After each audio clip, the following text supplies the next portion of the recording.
চাই না। এই জন্য ওই দেশে আমি যে জ্ঞান অর্জন করছি সেটা আমি এই দেশে অ্যাপ্লাই করব। আমি কৃষিকাজই করতে চাই। কৃষিকাজ? এটা তুই কি উল্টা পাল্টা কথা বল? দেখো কি কাণ্ড, কি হইছে কি রে? কি রে কাঁচা করতাছস? হ্যাঁ বাড়িতে রাখি পাইছে না? প্রফেশন ঝগড়া নাকি শুনে কি মনে করব না? এই নানো কি হইছে? বাইরে থেকে চিল্লাচিল্লি শুনলাম। না ভাই তেমন কিছু না, ওই তুই সকাল সকাল কইতে আইলি? কৃষি অফিসে গেছিলাম। কৃষি অফিসে গেছিলি কে? ও ছোট মামা, বড় মামা তোমরা আসছো, ভালো হইছে। আমি তো বিদেশে আসলে কৃষির উপর পড়াশোনা করছি। তোমরা কষ্ট করে আমার বিদেশে পাঠাইছো, পড়াশোনা করাইছো, এখন কষ্টে একটা রিটার্ন দিতে হবে না? এইটা তুই কি কইলি বাবা রাকি? হ্যাঁ, আমরা কি কোনো কিছু পাওয়ার আশায় তোরা বিদেশে পাঠাইছি? আরে না না, আমি সেটা বলি নাই। এই যে তোমরা টাকা পয়সা খরচ করে আমার পড়াইছো, আমি কি বিদেশে ঠিকমতো পড়াশোনা করছি নাকি লেখাপড়ায় ফাঁকি দিছি এটা তো তোমরা জানো না। আমি আমার যোগ্যতা প্রমাণ করতে চাই। তোর যোগ্যতা আবার প্রমাণ করতে হইব কি? আমরা তো ভালো করেই জানি তোর যোগ্যতা কি। তোর যোগ্যতা নিয়ে তো আমাদের কোনো সন্দেহ নাই রাকিব। সেটা আমি জানি বড় মামা, তোমরা আমার অনেক বিশ্বাস করো, অনেক ভালোবাসো। এই জন্যই তো সকাল সকাল কৃষি অফিসে চলে গেছিলাম। কৃষি অফিসারের সাথে কথা বললাম যে এই গ্রামে কি চাষবাস করলে, কোনটা করলে ভালো হবে, কোনটা করলে ফলন বেশি হবে, সেটা একটা পরামর্শ করে আসলাম। চাষবাস? তুই কি চাষবাস করবি নাকি? কি বলে?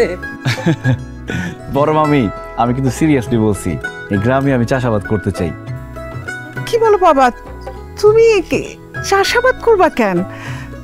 আমি তো জানি তুমি আমেরিকাতে সেটেল করবা। কি বলেন ছোট মামি, আমি কবে বললাম যে আমি আমেরিকায় সেটেল হব?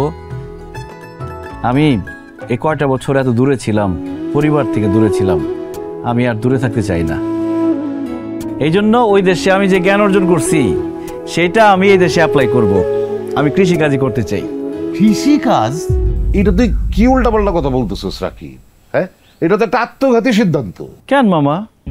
কৃষিকাজ তো অনেক ভালো কাজ, অনেক সম্মানের কাজ।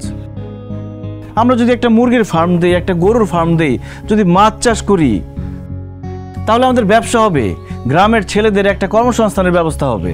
এইসব চিন্তা বাদ দে তো রাকিব, এইগুলার কোনো ভবিষ্যৎ নাই। তোর সামনে কত বড় উজ্জ্বল ভবিষ্যৎ। তুই আমেরিকা যা, গিয়া বড় চাকরি করবি, বাস।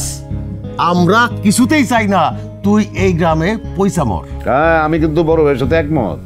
মানে এইখানে বসে তোর তো চাষবাস করার কোনো দরকার নাই। হ্যাঁ, আর ব্যবসা করতে কত টাকা লাগে না?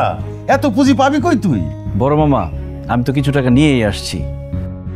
ছোট করে শুরু করি, আর সামনে যদি আরো কিছু টাকা লাগে, আমার মায়ের ভাগের যে জমিটা আছে সেটা বিক্রি করে দিব।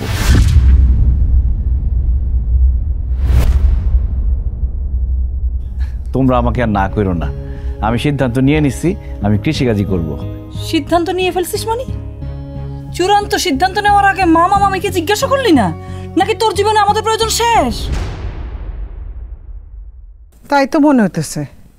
এর লাগে তো মানুষে কয় এক গাছের ছাল আরেক গাছে লাগে না। বৌমারা তোমরা এসব কি বলতেছো? মিনু তো ভুল কিছু কয় নাই আম্মা।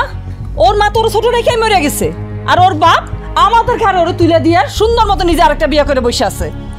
এই ছেলের তো আমরাই পেলে বসে বড় করছি নাকি? লেখাপড়া শিখাইছি, আর উচ্চ শিক্ষার জন্য আবার আমেরিকা পাঠাইছি। কম টাকা পয়সা খরচ হয়েছে আম্মা, আর সেই ছেলে এখন এসে বলে তার মায়ের জমি তার লাগবে।